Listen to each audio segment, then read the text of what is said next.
নিজের টাকা দিয়ে ঢাকা ক্যান্টিন থেকে ঢাকা বিশ্ববিদ্যালয়ের 70 টাকার 2 প্লেট খিচুড়ি খেয়ে আমি এখানে উপস্থিত হয়েছি দেশ ও জাতির জন্য কল্যাণে দুটো কথা বলার জন্য।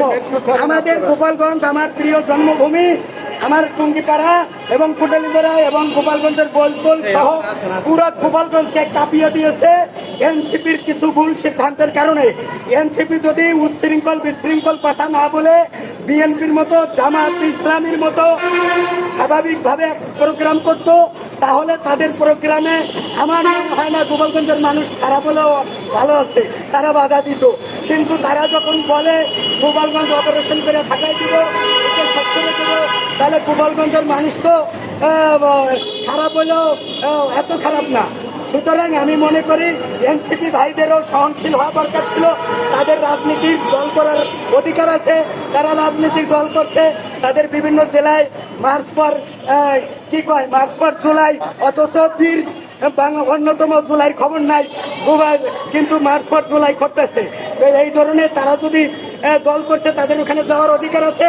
আমি সেনাবাহিনীকে বলবো, শেখ হাসিনা আপনাদেরকে যেমন ব্যবহার করছে, আপনারা যেন ডক্টর ইউনূস সরকার ব্যবহার করতে না পারে। আপনাদের লোয়াতে যদি কোনো যে দলের নিবন্ধনী এখনো পায় নাই, তাদেরকে আপনারা কতটুকু প্রটোকল দিতে পারেন এবং কোন প্রেক্ষাপটে প্রটোকল দিতে পারেন, এইটা আমি আপনাদের কাছে প্রশ্ন করি। আর একটা কথা বলি যে এদেশে তো অনেক দলই আছে, তারা তো এত এনসিপির মতো সুযোগ সুবিধা পায় না। এই বৈষম্য যদি থাকে তাহলে এনসিপির জনপ্রিয়তা যা আছে তাও থাকবে না। এই জন্য এনসিপিকেও ভালোভাবে দল করার জন্য অনুরোধ করি।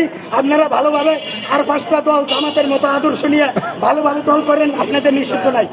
আর গোপালগঞ্জের কে হুমকি টুমকি দিবেন না, কারণ আমিও গোপালগঞ্জের লোক, আমারও বেশি চেতাইয়েন না। ওই গোপালগঞ্জের মাটি আনিয়া আপনারা যেখানে সেখানে ফেলাই দেবেন, আর আমি বই আঙ্গুল চমু, তাও হবে না। গোপালগঞ্জের বিরুদ্ধে কথা বললে আমার গায়েও লাগে। সুতরাং গোপালগঞ্জের বিরুদ্ধে যদি কথা বলতেই হয়, সেটা আইনসঙ্গত ভাবে বলবেন, সেটা ন্যায়সঙ্গত ভাবে বলবেন। অন্যায় ভাবে নিরপরাধ মানুষকে বাঘের মতো গুলি করে হিসাব জানাবেন না গোপালগঞ্জে কয়জন মানুষ মারছেন। আর আপনারা গোপালগঞ্জের কথা বলে বলবেন ওখানে অমানুষ থাকে, থাকতেই পারে অমানুষ। ধন্যবাদ।